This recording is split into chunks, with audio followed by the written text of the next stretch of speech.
सारे ऐसे सॉल्ट होंगे जो कि फॉर्म होते हैं एसिड और बेस के रिएक्शन से। सो acid and base react to give salt and water. सो अगर यहाँ पे एसिड एक सिंपल सा एसिड हो, जैसे कि हम HCl यूज कर लें, और अगर हम एक सिंपल सा बेस ले लें NaOH जैसा, so these two will react to give salt NaCl plus water.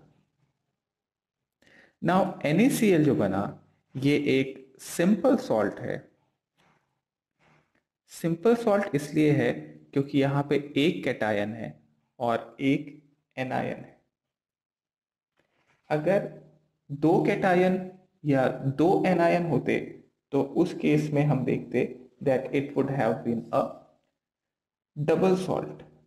तो पहले तो आपने ये समझना है कि हुआ क्या। अगर इस NaCl सॉल्यूशन को मैं वाटर में डाल दूं तो क्या होगा।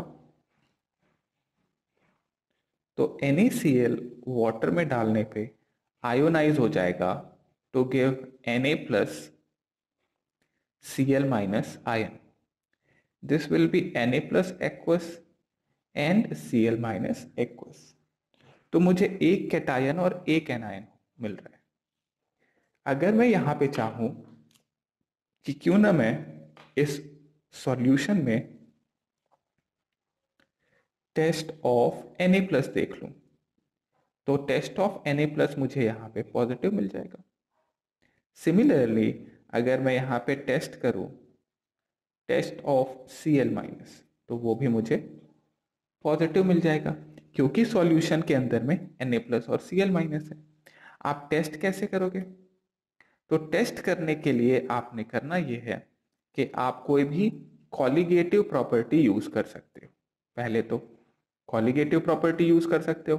दूसरा आप इलेक्ट्रिकल प्रॉपर्टी यूज कर सकते हो। कैसे करें इलेक्ट्रिकल प्रॉपर्टी। दो इसके अंदर में इलेक्ट्रोड डाल देंगे और करंट का फ्लो हो रहा है कि नहीं वो देख लेंगे।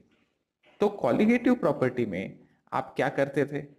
आपने कहा कि मैं चेक कर लेता हूं एलिवेशन इन बॉइलिंग पॉइंट, यानी कि मेरे को पता था दैट प्योर वाटर 100 डिग्री पे बॉईल होता है। तो मैंने जब NaCl डाल दिया तो इसका बॉइलिंग पॉइंट क्या बढ़ा, क्या इंक्रीज हुआ, कितना इंक्रीज हुआ, उससे मैं निकाल सकता हूं नंबर ऑफ आयंस कैसे होंगे। तो फॉर्मूला याद है आपको। Delta TB was equal to I into KB into molality.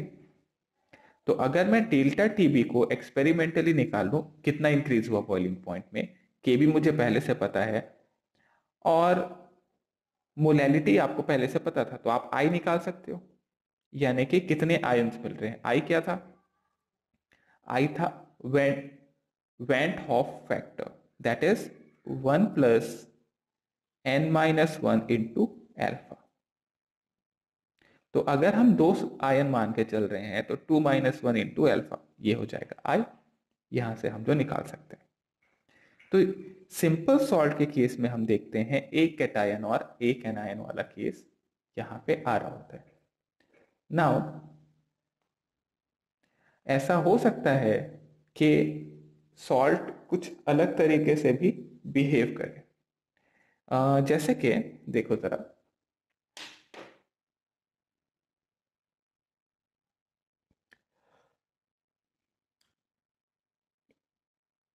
एक होता है addition compound. Addition compound basically ये होता है कि आप टू और मोर सॉल्ट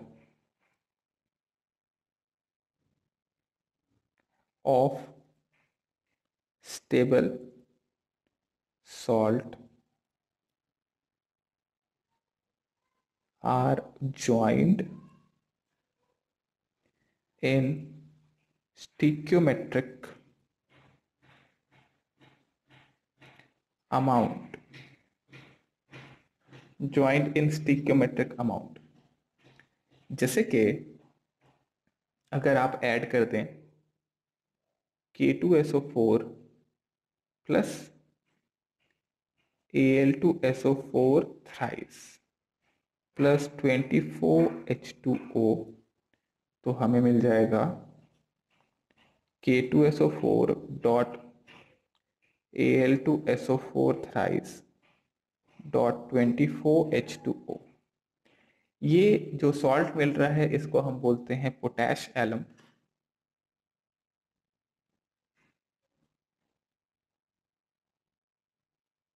और ये पोटैश एलम में हम देखते हैं एक से ज्यादा कैटायन है, ठीक है, और ऐड करने से बना है दो सॉल्ट को स्टिक्योमेट्रिक अमाउंट में, 1:1 है यहाँ पे वो, तो give a salt that is the addition compound. So salts basically classify करें अगर हम,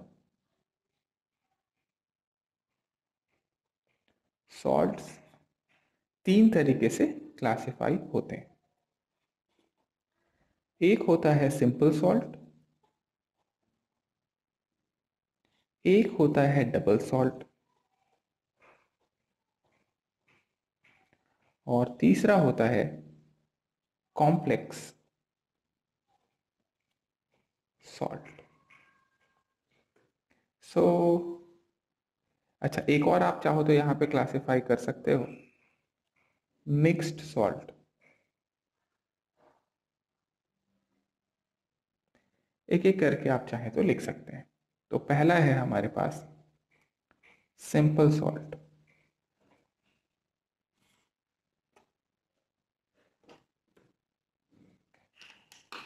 contains one cation and one anion.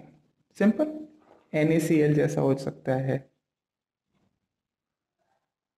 Then K2SO4 हो सकता है। सो एक टाइप ऑफ कैटायन होना चाहिए और एक टाइप ऑफ एनायन, Na2CO3 को भी इसमें जोड़ सकते हो। ये सब सिंपल सॉल्ट है। Then second is mixed salt.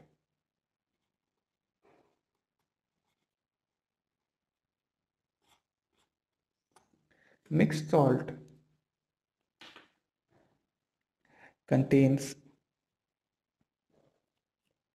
more than one type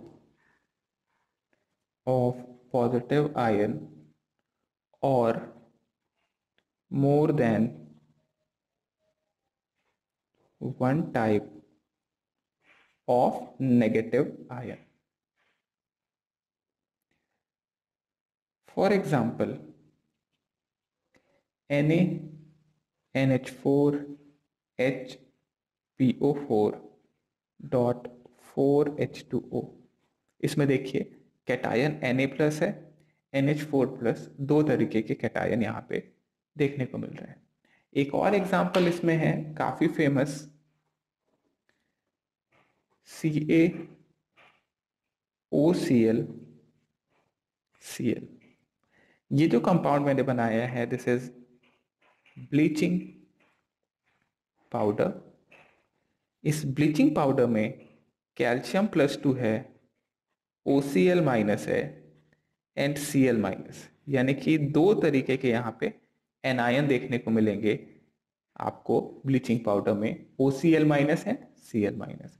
सो एक कैटायन है, दो एनायन, एक एनायन है, दो कैटायन है, तो उस केस को हम मिक्स्ड सॉल्ट की कैटेगरी में कह देते हैं, ठीक है। देन थर्ड वन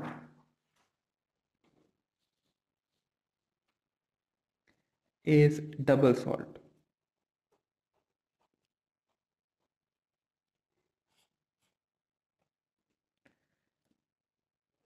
लिखो, when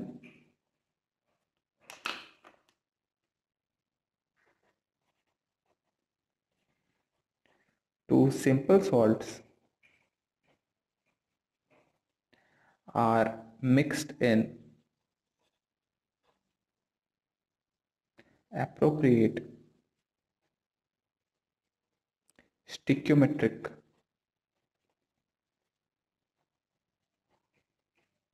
ratio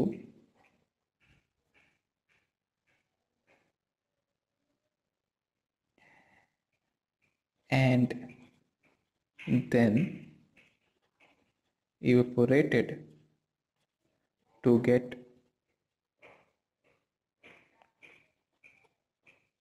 double salt. So example के लिए जैसे अभी हमने बताया K2SO4 को Al2SO4 के साथ मिक्स कर दिया मैंने, साथ में 24H2O to give the double salt Kl2SO4 dot Al2SO4 thrice होगा, Al2SO4 thrice dot 24H2O, this is the potash alum, फिटकिरी के नाम से जानते हैं इसे हम। तो पोटैश एलम एक डबल सॉल्ट होता है जहां पे आप दो सिंपल सॉल्ट्स को मिक्स करके प्रिपेयर कर रहे हैं एक कंपाउंड जिसमें स्टिक्योमेट्री अमाउंट खास तौर पे इंपॉर्टेंट होगा। देन एक और एग्जांपल देख सकते हैं यहाँ पे हम, अगर हम KCl एंड MgCl2 को रिएक्ट कर लें 6H2O में to give KCl dot MgCl2 dot 6H2O, इसको कहते हैं कार्नालाइट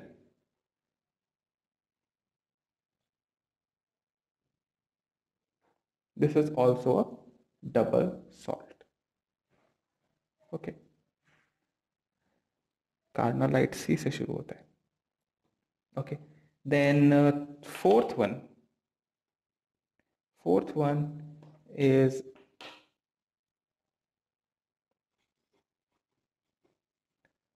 complex salt और coordination compound। Complex salt and coordination compound, तो होता यह है कि जब आप रिएक्ट करते हैं FeCN2 को 4KCN के साथ तो आपको मिल जाता है FeCN2 डॉट 4KCN। इसी कंपाउंड को अगर आप लिखें तो इसे लिख सकते हैं K4 FeCN6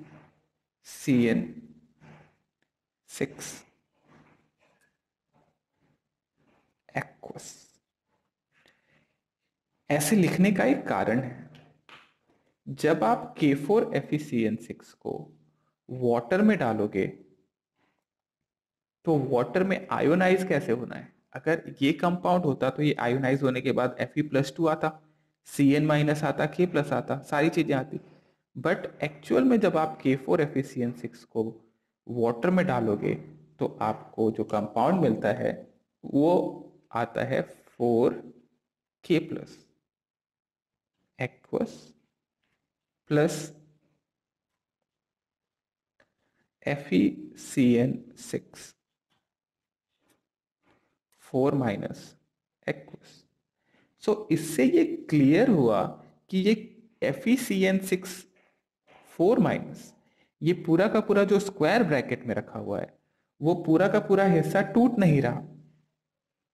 जबकि डबल सॉल्ट अगर हम देखते तो डबल सॉल्ट में जब इसको आप डिसोशिएट करते तो आपको K+ मिलता, Al+3 मिलता एंड SO4 2- मिलता, यानी कि ये सारे हिस्से आपस में जो जुड़े हैं टूट जा रहे हैं। जबकि कोऑर्डिनेशन कंपाउंड जुड़ने के बाद जो एक स्क्वायर ब्रैकेट वाला हिस्सा है इसको कोऑर्डिनेशन स्फीयर कहते हैं। कोऑर्डिनेशन स्फीयर, ये कोऑर्डिनेशन स्फीयर वाला जो हिस्सा है ये नहीं टूट रहा, इसके अंदर में कुछ तो अलग तरीके की बॉन्डिंग आ गई है। जिसकी वजह से पूरी तरीके से स्प्लिट नहीं हो रहा। तो इस कंपाउंड को अब आप कॉम्प्लेक्स सॉल्ट की कैटेगरी में डाल देते हैं। ऑल्सो एक चीज और देखिए, इंटरेस्टिंग है यहाँ पे, जितने कैटायन और एनायन मिल रहे हैं उसको बोलते हैं, जैसे 4 कैटायन मिल रहा है K+, 1 एनायन मिल रहा है, तो इसको हम 4:1 कॉम्प्लेक्स के नाम से भी जानते हैं, 4:1 कॉम्प्लेक्स कंपाउंड। ओके, नोट कर लिया। जैसे कि अगर हम एक और एग्जांपल देखें,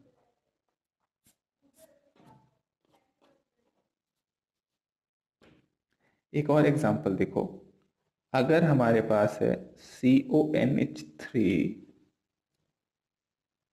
6Cl3 एक्वस, इसको आप वाटर में डालेंगे तो क्या मिलेगा?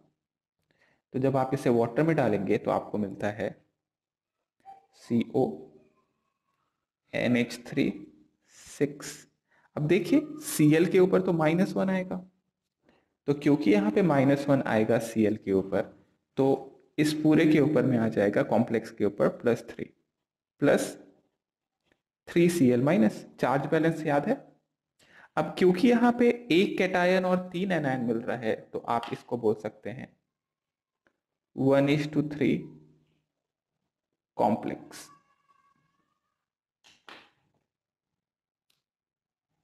एक और एग्जांपल देखें,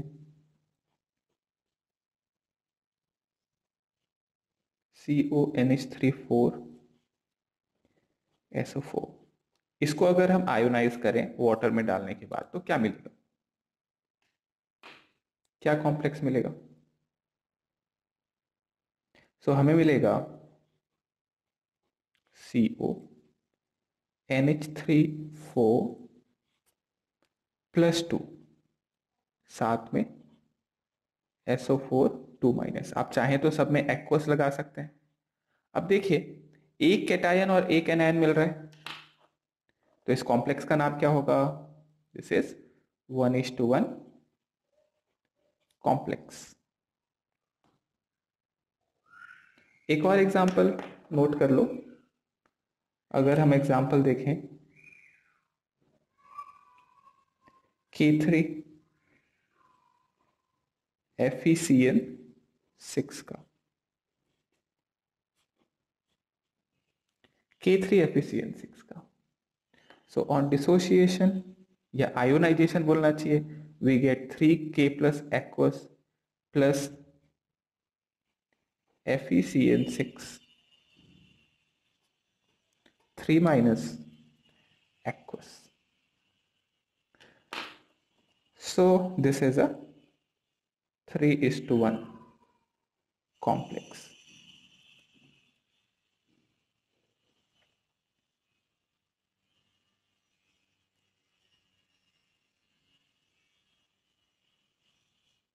So एक यहाँ पे पॉइंट लिख लें, coordination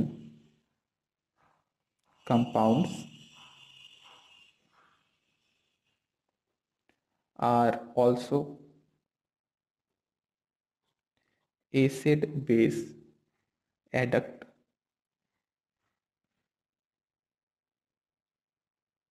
and are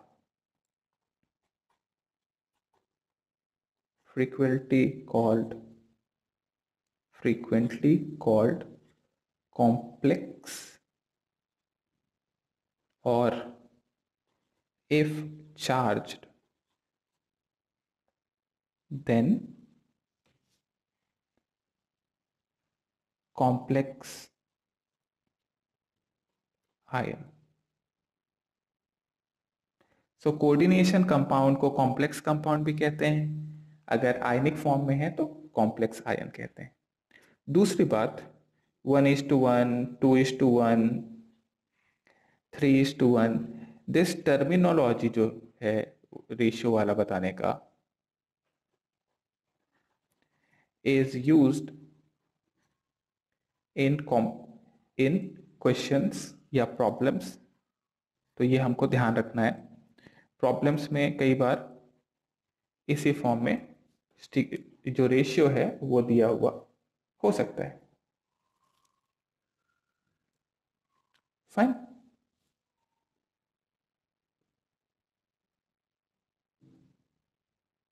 एक बात और, जो कॉम्प्लेक्स आयन वाला पार्ट है, the complex ion part is always written in square bracket. The complex ion part is always written in square bracket. यानी ये जो स्क्वायर ब्रैकेट आप देख रहे हैं, इसके अंदर ये जो हिस्सा है, ये पूरा का पूरा, इसको हम कॉम्प्लेक्स आयन बोल सकते हैं। अब ये जरूरी नहीं है ना नेगेटिव, देखो तुम्हारे सामने एग्जांपल है, यहाँ नेगेटिव है, यहाँ पॉजिटिव है, यहाँ पॉजिटिव है, तो complex ion it can be negative, it can be positive, कुछ केस में हम देखेंगे न्यूट्रल भी होगा। ठीक है, अब मैं कॉम्प्लेक्स आयन का इंट्रोडक्शन का पार्ट तो हो गया, अब जरा हम थोड़ा सा समझ लेते हैं कि ये होता कहाँ कहाँ पे है, इसका प्रेजेंस कहाँ कहाँ पे है, यूज कहाँ कहाँ पे है, उसका थोड़ा सा एकदम बहुत ही हल्का सा इंट्रोडक्शन दूंगा मैं, क्योंकि कोऑर्डिनेशन कंपाउंड एक बहुत वास्ट टॉपिक है, यानी इसका इतना एप्लीकेशन है, इतने जगह इसको यूज करते हैं कि कोई इसका लिमिट नहीं। जैसे कि एक बहुत फेमस एग्जाम्पल है Fe4 FeCN6 का। Fe4 FeCN6 इसका IUPAC नेम है आयरन फेरो साइनाइड। अब आयरन फेरोसाइनाइड Fe4 FeCN6 ये कॉम्प्लेक्स कंपाउंड होता है ब्लू कलर का। ब्लू कौन सा? तो ये एक स्पेसिफिक ब्लू है, इसे कहते हैं पर्शियन ब्लू। अब ये पर्शियन ब्लू यूज किया जाता है पेंट्स के तौर पे या डाई के तौर पे कलर करने के लिए। इससे पहले जो भी ब्लू कलर थे वो धीरे धीरे जो फेड हो जाते थे, कलर निकल जाता था, और या फिर स्टेबल नहीं होते थे, ऑक्सीजन के साथ वो रिएक्ट हो जाते थे। तो जो ब्लू कलर था वो बहुत ही ज्यादा कॉस्टली था एक टाइम पे, क्योंकि अवेलेबिलिटी नहीं थी। और अगर आप कोई पेंटिंग बनाना चाहते हो, तो पेंटिंग में अगर आपको ब्लू कलर करना है, समुद्र बनाना है, तो वो एक नामुमकिन सा काम था। आपने बना तो दिया ब्लू कलर से, बट थोड़े टाइम बाद वो ब्लू कलर धीरे धीरे उड़ जाएगा, गायब हो जाएगा, या ऑक्सीजन से रिएक्ट हो जाएगा। तो जो स्टेबल फॉर्म थे ब्लू कलर के वो बहुत कॉस्टली थे। तो जब लैब में डिस्कवर हुआ Fe4 FeCN6, तो ये एयर स्टेबल फॉर्म था, एयर से रिएक्ट नहीं होता था। और ये जब डिस्कवर हुआ तो उसके बाद फिर ब्लू कलर बहुत कॉमनली यूज करने लग गए लोग। अदरवाइज ब्लू कलर के कपड़े और ब्लू कलर की चीजें बहुत महंगी हुई करती थी। तो ये वो कॉम्प्लेक्स कंपाउंड है जो ब्लू कलर का है, जिसके डिस्कवरी के बाद हम देखते हैं दैट ब्लू कलर रेवोल्यूशन आ जाता है, ब्लू कलर चीप हो जाता है, और आम लोग भी यूज कर सकते हैं। इसके पहले सिर्फ रॉयल लोग ही ब्लू कलर यूज कर सकते थे, जिनके पास पैसा होता था। खास करके पेंटिंग्स में अगर आपको दिखाना है तो वो बिल्कुल यूज नहीं कर सकते थे। इसको इसी वजह से एक और नाम से जाना जाता है, that this is artist blue, या फॉर पेंटिंग यूज किया जाता है। तो आर्टिस्ट लोगों के लिए ये बहुत आसान हो गया पर्शियन ब्लू के डिस्कवरी के बाद। तो ये तो था जो हमने आर्टिफिशियली बनाया था। अब जरा हम बात करें जो पहले से एग्जिस्ट करते हैं, जैसे कि अगर हम बात करें क्लोरोफिल की। क्लोरोफिल हम जानते हैं एक पिगमेंट होता है, सब जानते हैं यहां तक, और ये पिगमेंट का कलर होता है ग्रीन कलर का पिगमेंट जो लीव्स में होता है। अब हम ये जानते हैं कि क्लोरोफिल जो है वो एक कॉम्प्लेक्स कंपाउंड है, मतलब कॉम्प्लेक्स सॉल्ट है। कॉम्प्लेक्स जिसमें सेंटर पे magnesium is in +2 state. Magnesium जैसे अभी मैंने बताया था अभी कॉम्प्लेक्सेस दो चार, तो यहाँ पे कॉम्प्लेक्सेस का सेंटर में देखो एक मेटल है, Fe है, यहाँ कोबाल्ट है, यहाँ कोबाल्ट है। तो क्लोरोफिल इज अ कॉम्प्लेक्स जिसका सेंट्रल एटम मैग्नीशियम +2 होता है। और एग्जांपल देखना है हमें, तो और एग्जांपल देखो, अगर हम बात करें हेमोग्लोबिन की, हेमोग्लोबिन ब्लड में होता है, ब्लड में होता है और हम जानते हैं this is red in colour. इस हेमोग्लोबिन को अगर आप क्लोजली देखोगे तो हेमोग्लोबिन भी एक कॉम्प्लेक्स है। This is a complex of iron, iron is in +2 state. +2 state में सेंट्रल कार्बन होगा और उसके चारों तरफ लगे हुए होंगे लिगेंड्स बोलते हैं जिनको हम लोग, तो वो लगे हुए होंगे और एक ये हमारा कॉम्प्लेक्स कंपाउंड है। इसी तरीके से आप देखते हैं that vitamin B12, vitamin B12 is a complex of cobalt +2।